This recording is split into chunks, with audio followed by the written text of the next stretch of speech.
implorer la parole. Je suis dans le livre d'Exode chapitre 16. Chapitre 3, pardon. Exode chapitre 2, chapitre 3, verset 16. Jusqu'au verset 21. Je lis au nom de Jésus. Est-ce que nous sommes? Va ensemble les anciens d'Israël. Et dis-les, l'Éternel, le Dieu de vos pères, m'est apparu. Le Dieu d'Abraham, d'Isaac et de Jacob. Le Dieu d'Abraham, d'Isaac et de Jacob. Il a dit, je fis ce qu'on fait en Égypte. Et j'ai dit, je vous ferai monter de l'Égypte où vous souffrez. Le pays des Canaan, des Jébusiens, le pays des Phéniciens, le pays des Éviens, le pays des Jébusiens, dans le pays où coule le lait et le miel. Le verset 18 que j'aime. Ils écouteront ta voix et tu iras vers eux. Toi et les anciens d'Israël, auprès du roi de l'Égypte, vous leur direz, l'Éternel, le Dieu des Hébreux, nous est apparu. Permets-nous de faire 3 jours de marche dans les déserts pour offrir des sacrifices à l'Éternel notre Dieu. Je saute dans le verset 20. J'étendrai ma main et je frapperai l'Égypte pour tout peuple de et je ferai au milieu d'elles, après quoi ils laisseront aller. Exode chapitre 2. J'ai lu au nom de Jésus. Il est sorti les jours suivants. Et voici des Hébreux qui se querellaient. Il dit à celui qui avait tort, pourquoi frappes-tu ton prochain? Et cet homme a répondu, j'aimerais que tu soulèves là-dessus. Il t'a établi chef et juge sur nous. Penses-tu me tuer comme tu as fait à cet Égyptien? Moïse, son père, et dit certainement la chose fut connue. Pharaon apprit ce qui était passé. Il cherchait à faire mourir Moïse. Mais Moïse s'enfuit. J'aimerais encore lire Exode chapitre 4. Le verset 3 jusqu'au verset 5. L'Éternel dit à Moïse, jette-la par terre. Il les jeta par terre et elle devient un serpent. Moïse fouillait devant lui. L'Éternel dit à Moïse, étends ta main, saisis-la par la queue. Oh mon Dieu, étends ta main, saisis-la par la queue. Seigneur, pourquoi pas par la tête? Mais par la queue. Pourquoi pas par la tête? Mais par la queue. Parole du Seigneur. Alléluia. Amen. Alléluia. Amen. L'autre passage, nous allons le lire lorsque nous allons commencer à progresser. Malgré Pharaon, tu posséderas ton héritage. Malgré Féti. Malgré Féti. Et contre la vie d'eux. Contre la vie d'eux. Contre le consentement d'eux. C'est-à-dire que lorsque je suis en train de parler, si je serai en train de dire malgré, c'est-à-dire, cela veut dire opposition ou pas opposition, la chose va s'accomplir. Malgré Féti, il fait ou non, moi je vais le faire. Malgré Féti, il fait ou non, ça va s'accomplir. Je parle de malgré Pharaon. Je crois les hommes de Dieu qui sont passés du haut de ses chairs. Je crois dans ces assises, Pharaon était certains vedettes ici. Parce que les c'est pas le manche. Nous sommes en train de parler sur Pharaon. Malgré Pharaon. Qui est Pharaon? J'aimerais que tu me saisisses bien. Pharaon fut le roi d'Égypte. Pharaon, ce n'est pas seulement un nom. Mais Pharaon était un titre. Le nom Pharaon était un titre suprême à l'Égypte antique. Et Pharaon n'était pas n'importe quel titre. Appelé Pharaon, cela voulait dire il est maître de double maison. Quelque chose quand on parle de Pharaon, on parle de celui qui a les doubles natures. Alléluia. Quand on parle de Pharaon, on parle de celui qui a le double nature. On pouvait considérer Pharaon comme un étant Dieu. On peut aussi considérer Pharaon comme un étant homme. C'est-à-dire que Pharaon était considéré un mi-dieu.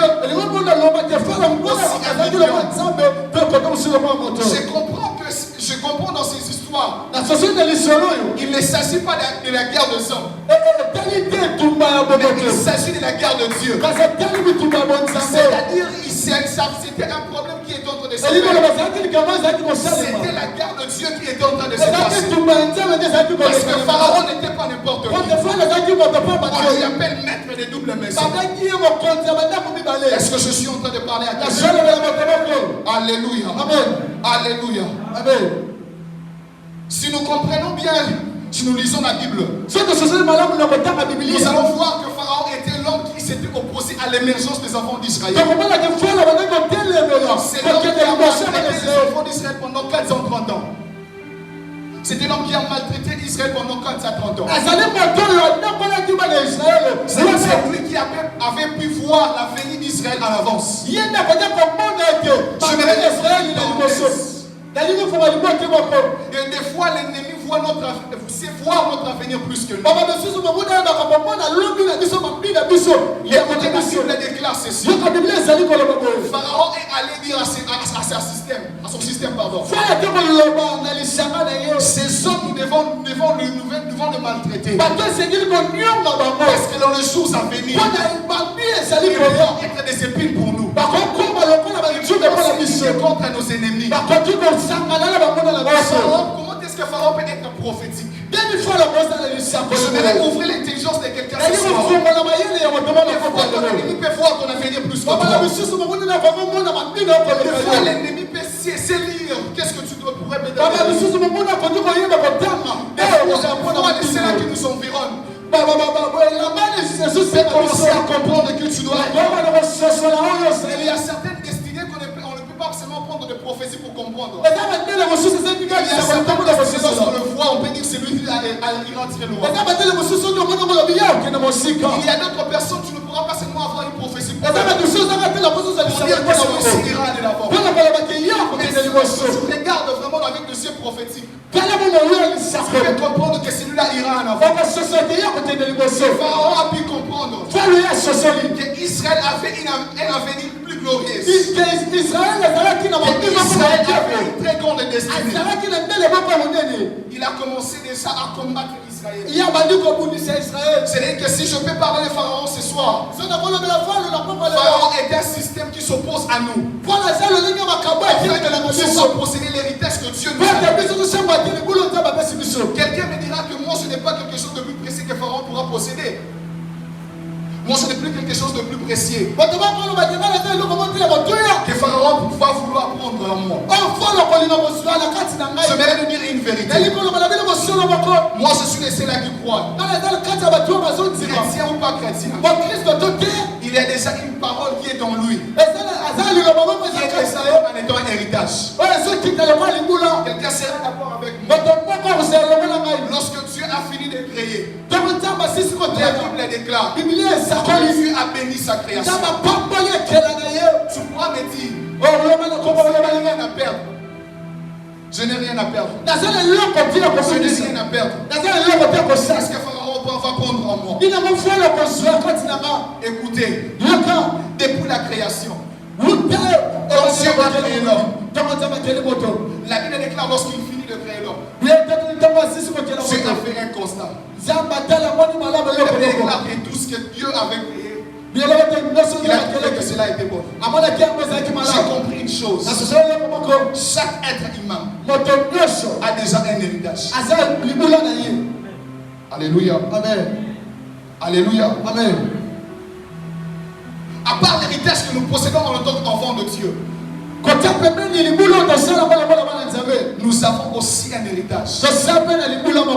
Alléluia. Amen. Malgré Pharaon, je posséderai mon héritage. Malgré Pharaon, je posséderai mon héritage. Qui est Pharaon? Pharaon est un système qui s'oppose à toi. Pharaon est un système diabolique qui s'oppose à ton progrès. Pharaon est un système qui s'oppose à l'émergence de ta vie. Pharaon est un système qui t'empêche d'évoluer.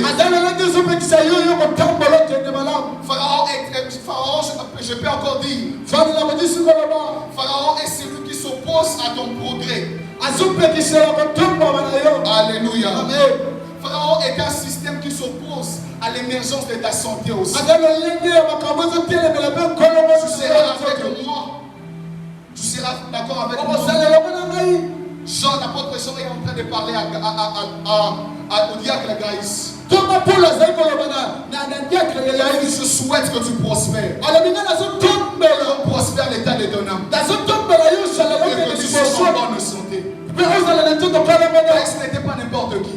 La Bible donne une précision. Gaïs c'était celui qui avait hébergé l'église. C'était un spirituellement dans son âme. Mais il avait un problème de santé. La pensée de Dieu pour nous est que nous puissions progresser. La pensée de Dieu pour ta vie et que tu puisses vivre l'héritage que Dieu t'a donné. Alors ce soir je suis venu te rendre conscient. Tu as quelque chose que tu dois vivre dans ta vie. C'est que Dieu a déjà prévu pour toi. N'est-ce pas qu'il est écrit que nous sommes bénis de toutes sortes de bénédictions? Le lieu céleste. Est-ce que je parle à quelqu'un ce matin? Alléluia. Amen. Défier Pharaon.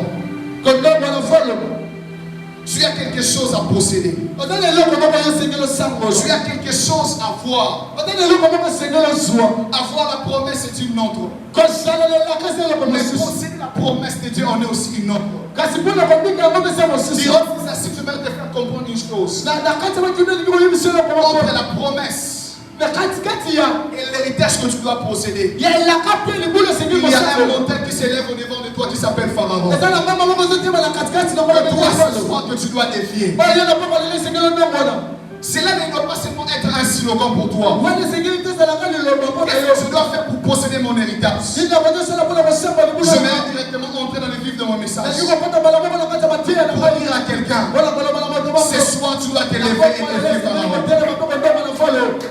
Alléluia. Amen. Quand on parle de défi, cela veut dire c'est mesurer à Pharaon. C'est mesurer à Pharaon. C'est mesurer à Pharaon. Faire face à Pharaon. Ce soir, tu seras en train de faire face à Pharaon. Ce soir, tu dois te lever et faire face à Pharaon. Parce que on voit et la promesse que tu dois hériter. Il y a un Pharaon qui s'élève pour s'opposer à toi. Alors tu dois le posséder ce soir. Tu dois te lever et défier Pharaon. Quelqu'un est en train de se poser la question. Comment dois-je posséder mon héritage? J'aimerais te dire, tu dois défier Pharaon. C'est-à-dire, sans le défi à Pharaon, tu ne pourras jamais posséder ton héritage. Sans défier Pharaon, il est impossible de vivre ce que Dieu t'a promis. Alléluia. Tu dois défier Pharaon. Mais ce soir, je ne parlerai de 4 choses. Avant de se lever pour défier Pharaon, il y a 4 choses que tu dois avoir. 4 choses que tu dois avoir au préalable avant de défier Pharaon. J'aimerais dire à quelqu'un ce soir, lorsque tu fais défier Pharaon, rassure-toi de la première des choses. Que tu es sorti de la maison de Pharaon. Que tu es sorti de la maison de Pharaon. La Bible déclare, avant que Moïse puisse venir défier Pharaon, la Bible déclare que Moïse a fui la maison de Pharaon. On ne défie pas un système en étant dans le système. On le système en étant dans le système. Je vais répondre à quelqu'un ce soir. Lorsque tu veux te mesurer à Pharaon, tu dois apprendre à fuir la maison de Pharaon. Tu dois apprendre à quitter la maison de Pharaon. Je vais donner une vérité à quelqu'un ce soir. Vous savez pourquoi est-ce que le diable est entré dans le serpent? C'est parce que le diable a trouvé son identifiant dans le serpent. Le serpent était le plus risé de tous les serpents que Dieu a fait. Une chose, à chaque fois que le diable trouve son identifiant en toi, c'est que tu puisses le vaincre. À chaque fois que l'ennemi trouve des choses de lui en toi, c'est que tu puisses avoir. Je vais dire à quelqu'un ce soir, parlons certes du défi, mais rassure-toi que tu as quitté les falaise de Paris de Pharaon. Rassure-toi que tu es sorti dans les systèmes qui ont été combats. Tu sais que dans ta famille, les filles ne se marient pas. Mais tu es en train de vivre dans une vie de désordre. Je vais te rassurer que tes pharaons vont dominer sur toi. Tu dis que dans notre famille, nous sommes liés. Les personnes disent que dans notre famille, nous ne progressent pas.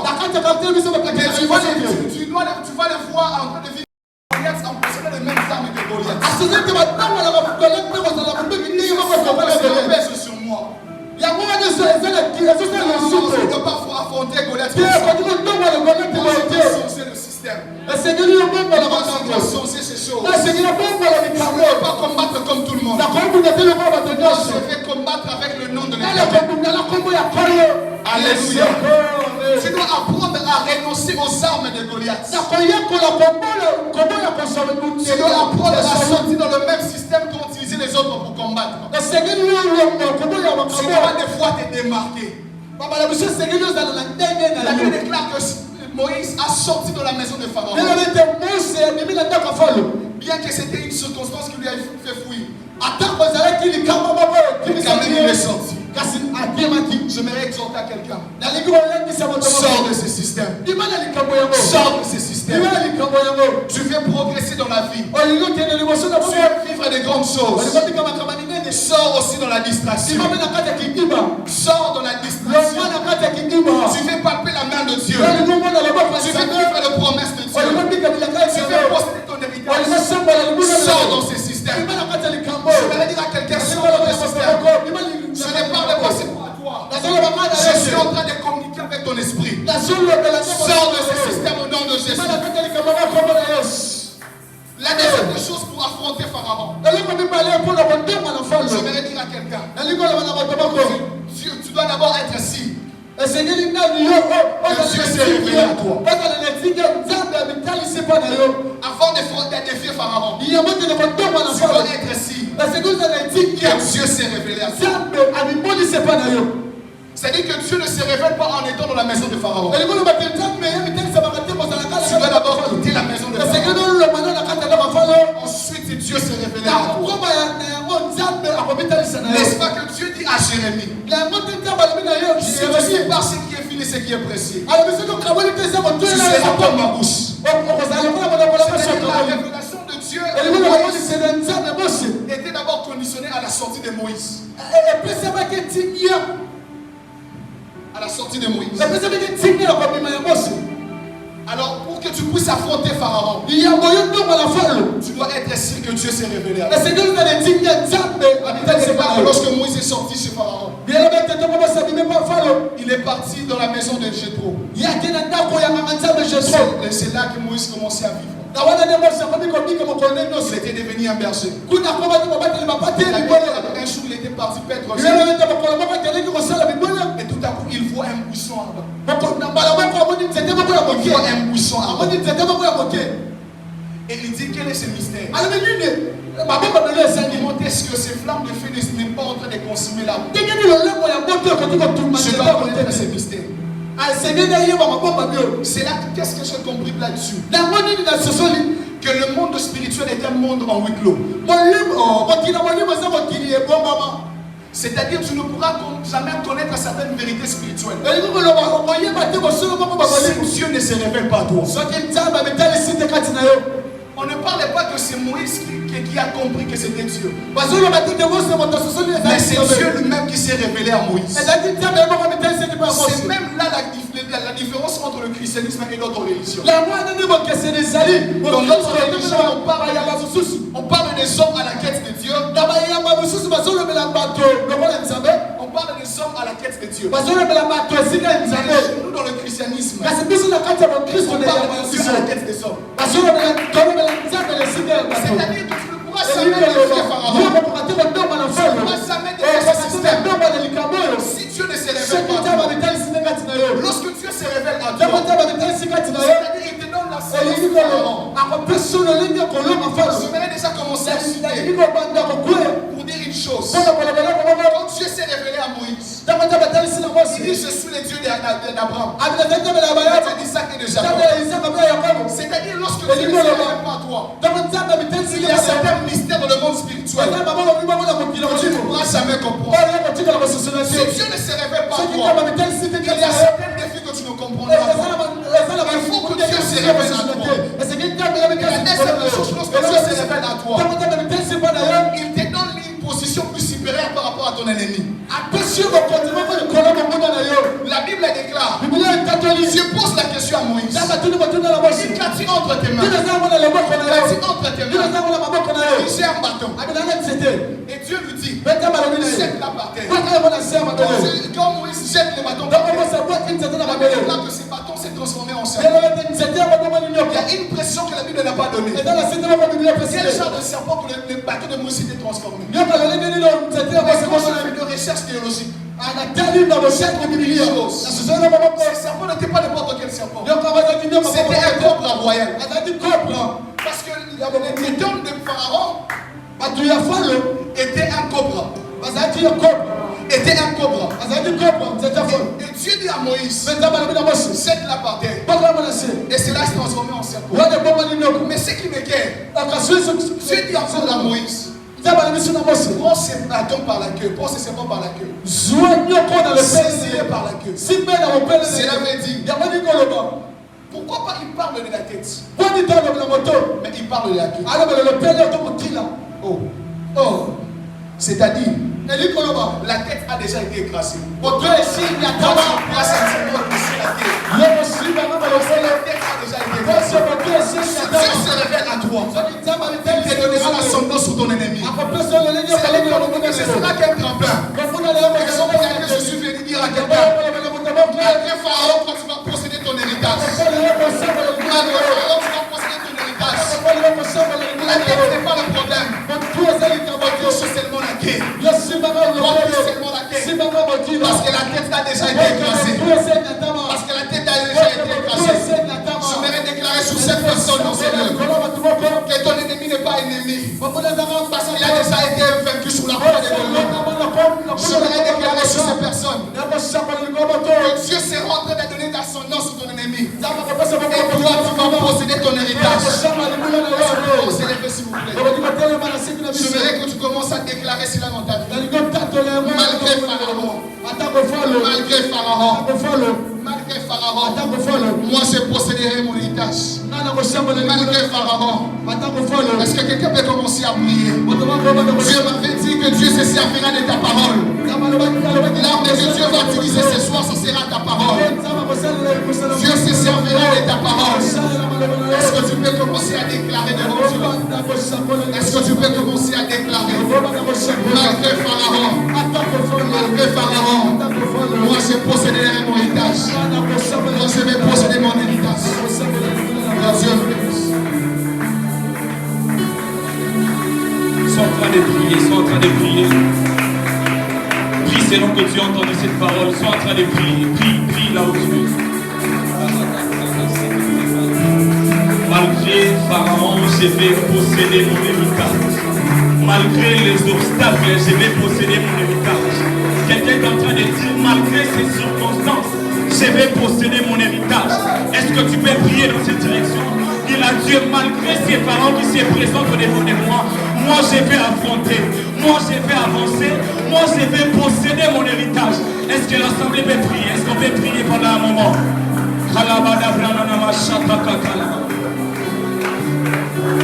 Tu es en train de posséder ton héritage. Tu es en train de posséder ton héritage. Tu es en train de te donner la supériorité sur Pharaon. Et la manama chata. Quelqu'un même quand il est en train de dire à Dieu, fais-moi quitter la maison de Pharaon. Fais-moi quitter la maison de Pharaon. Même par force, je vais quitter. Même par force, je vais quitter. Viens me faire déplacer de cette maison. Est-ce que tu peux prier? Tu peux prier. Oh la manama chata.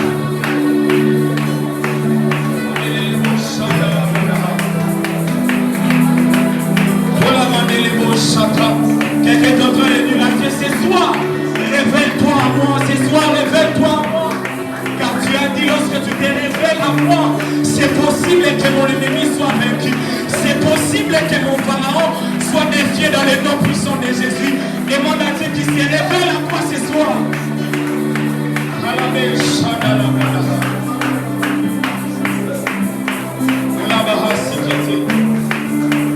Père éternel, merci.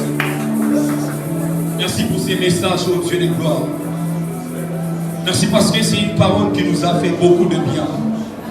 Te prions, ô Dieu de grâce, que nous puissions la mettre en pratique dans le nom puissant de Jésus-Christ. Que Dieu te donne la force de quitter la maison des Pharaons dans le nom de Jésus. J'ai prié Dieu ce soir qui se révèle à toi au nom de Jésus-Christ, afin que ton Pharaon soit défié. Si quelqu'un a été béni, qu'il acclame très fort Jésus. On peut acclamer très fort les voix de foi. On peut les prendre place, que Dieu nous bénisse abondamment. Nous voulons adorer Dieu par nos offrandes. Est-ce qu'on peut acclamer Dieu? Nous voulons adorer Dieu par nos offrandes. L'offrande, c'est aussi un monde d'adoration, n'est-ce pas? Abraham part avec Isaac et dit, nous partons pour offrir. Nous partons pour adorer l'Éternel, alors qu'il partait pour offrir son fils unique qu'il avait. Alléluia. Alléluia. Quelqu'un est dans la joie d'offrir à Dieu. À un moment d'offrande, il faut à moi et c'est moi. Alléluia. Est-ce que tu es dans la joie d'offrir ton Isaac à Dieu ce soir? Alléluia. Alors les protocoleurs vont nous présenter déjà les paniers rapidement, nous courons derrière le temps. Dans ces premiers services, nous allons donner nos offrandes ordinaires pour soutenir l'œuvre de Dieu. Tout ce que tu as préparé pour venir avec ça dans l'œuvre, dans la présence de Dieu, tu vas les sortir, on va prier avec ça. On aura des services d'offrande et on va commencer avec ces premiers services. Nous allons prendre ce qu'on a préparé entre nos mains, nous allons prier pour ça. Père éternel, nous te prions au nom de Jésus. Bénis ces mains qui vont s'avancer au devant de ces paniers. Seigneur, alors qu'ils s'approchent de toi, je te prie que tu te rapproches aussi dans le nom de Jésus. Il est écrit dans ta parole dans Jacques, approchez-vous de Dieu et il s'approchera de vous. Seigneur, il s'approche avec des 500 francs, des 1000 francs, mais approche-toi d'eux avec de l'abondance dans le nom puissant de Jésus. Est-ce qu'on peut s'approcher afin d'offrir Dieu? Et partout où on est, venons offrir au Seigneur.